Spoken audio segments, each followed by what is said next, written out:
Seasonal రోగాలతోటి public అవస్థలు పడుతున్నారు. వరుసగా వానలు పడుతుండటంతో విష జ్వరాలతో మంచాన పడుతున్నారు. కలుషిత నీరు, అపరిశుభ్ర వాతావరణం, ఈగలు, దోమలతోటి రోగాలు ఎక్కువైతున్నాయి.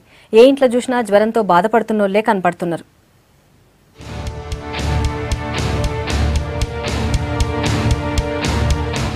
వానాకాలం సీజన్ మొదలవుతోని సీజనల్ వ్యాధులు షురూ అయినాయి.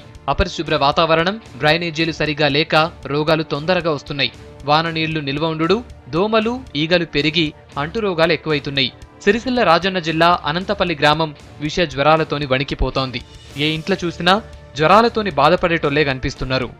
హాస్పిటల్లో వచ్చి చూపించుకొని తగిన ట్రీట్మెంట్ తీసుకోవడం వల్ల మీరు ఆరోగ్యంగా ఒక 15-20 రోజులలో మీరు మొత్తం రికవరీ అవుతారు. దానివల్ల ఇబ్బంది పడాల్సిన అవసరం ఏం లేదు. దోమలు ఉన్న ఏరియాలలో రెగ్యులర్గా మీరు దోమదర్లు వాడడం కానీ, లేకపోతే ఏదన్నా మీకు చిన్న సిమ్టమ్స్ వచ్చినా కూడా ఇమ్మీడియట్గా హాస్పిటల్ రావాలని విజ్ఞప్తి చేస్తుంది. ఈ ఊర్లో 1000 మంది దాకుంటారు. వీళ్లల్లో 200 మందికి పైగానే జ్వరాలతో మంచాన పడ్డారు.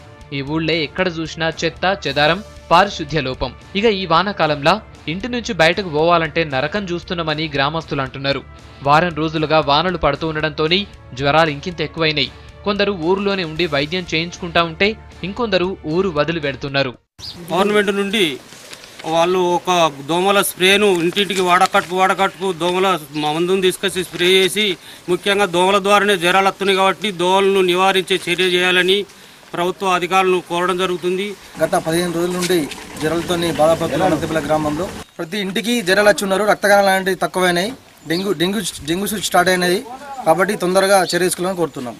జ్వరాలు వచ్చినోళ్లతోని వేములవాడ, కరీంనగర్ దవాఖానాలు నిండిపోయినాయి. అయితే వానాకాలంలో నీళ్లు కలుషితమవుతూనే ఎక్కువ రోగాలు వస్తున్నాయంటున్నారు డాక్టర్లు. రోగాల బారిన పడ్డం కంటే ముందు జాగ్రత్తలు తీసుకోవాలని చెప్తున్నారు.